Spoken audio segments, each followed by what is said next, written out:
നല്ല പടം നന്നായിട്ടുണ്ട്. എക്സ്പെരിമെന്റൽ മൂവിയാണ്. പിന്നെ തമിഴിൽ നിന്ന് ഇങ്ങനൊരു ആക്ച്വലി എക്സ്പെക്ട് ചെയ്യുന്നില്ല ഒരിക്കലും. പിന്നെ ഏകദേശം ഒരു 2-2.5 മണിക്കൂർ നമ്മൾ ഇങ്ങനൊരു മൂവി സത്യത്തിൽ ആദ്യമായിട്ടാണ് എക്സ്പെരിമെന്റ് ചെയ്യുന്നത്. അതിൻ്റെ ഒരു ക്വാളിറ്റി ഉണ്ട്. ഭയങ്കര നന്നായിട്ട് വരട്ടെ. നമ്മുടെ ഗാന്ധി ടോക്സ് നമ്മുടെ അടിപൊളി പടമാണ്. ഒരു എക്സ്പെരിമെന്റൽ മൂവിയാണ്. നമ്മുടെ കോൺവെർസേഷൻസ് ഒന്നുമില്ല. മ്യൂസിക്കാണ് ഇതിൽ മെയിനായിട്ട് റോള്. പിന്നെ അതുമല്ല ഇതിൽ പല പല സന്ദർഭങ്ങൾ നല്ല രീതിയിൽ കാണിച്ചിട്ടുണ്ട്. മണി ടോക്സ് അതാണ് മെയിൻലി ഇതിൻ്റെ ഒരു ടോപ്പിക്ക്. അതായത് ഒരു ദരിദ്രനായിട്ടുള്ള ഒരാളുടെയും പണക്കാരനായിട്ടുള്ള ഒരാളുടെയും ഒരു സംഭവമാണ്. അത് നിങ്ങൾ തിയേറ്ററിൽ തന്നെ എക്സ്പീരിയൻസ് ചെയ്യാനുള്ളതുണ്ട്. എല്ലാവർക്കും ഇഷ്ടപ്പെടാനുള്ള ചാൻസ് വളരെ കുറവാണ് ഈ ഒരു മൂവി. ബിക്കോസ് ഇത് എന്താ പറയുക 2 മണിക്കൂർ 10 മിനിറ്റ് ഉണ്ട്. ഇതിൽ കോൺവെർസേഷൻ ഇല്ലാത്തതുകൊണ്ട് തന്നെ ചിലർക്ക് മടുപ്പാവും, ചിലർക്ക് ഇൻട്രസ്റ്റ്. പറഞ്ഞ പോലെ ഡയലോഗ്സും കാര്യങ്ങളൊന്നും ഇല്ല. പക്ഷെ അവര് കൺവേ ചെയ്യാൻ ഉദ്ദേശിച്ച മെസ്സേജ് പ്രേക്ഷകരിലോട്ട് എത്തിക്കാൻ പറ്റുന്നുണ്ട്. നല്ല ഓവറോൾ എല്ലാവരുടെ പെർഫോമൻസും നല്ലതാണ്. ലാഗായിട്ടൊന്നും ഫീൽ ചെയ്തില്ല. ഡയലോഗ് ഇല്ലെങ്കിൽ പോലും ലാഗായിട്ട് ഫീൽ ചെയ്തില്ല. അവരുടെ അറ്റംപ്റ്റ് എങ്ങനെ ഉണ്ടായിരുന്നു 2 മണിക്കൂർ?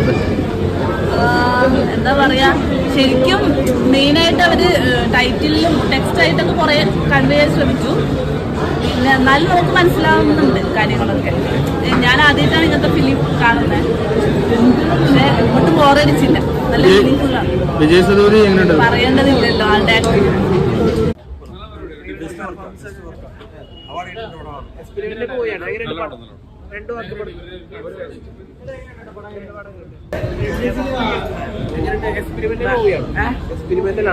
എക്സ്പെരിമെന്റലാണ്.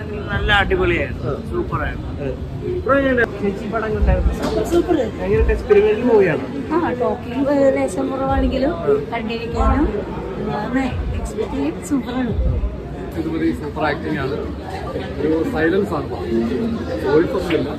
വളരെ സൈലൻസ് ആയിട്ട് പോകുന്നത്. നല്ലൊരു മെസ്സേജും കൂടെ അതിൽ വരണം. ഒരു കറപ്ഷനാണ്, കള്ളപ്പണത്തിനൊക്കെ എതിരായിട്ട് പറഞ്ഞ അതിൻ്റെ പടമാണ്. ജാമിന്റെ പഴയ സിനിമകൾ ബ്ലാക്ക് ആൻഡ് വൈറ്റിൽ ഡയലോഗ് ഇല്ലാതെ കണ്ടിട്ടുണ്ടെങ്കിലും ഇപ്പോഴത്തെ ഒരു ജനറേഷനിലേക്ക് വരുമ്പോഴത്തേക്കും ഫീച്ചർ ഫിലിം കളറിൽ ഡയലോഗ്സ് ഒന്നും ഇല്ലാതെ ഒരു ഫിലിം അങ്ങനെ അടിപൊളിയായിട്ട് ചെയ്യാൻ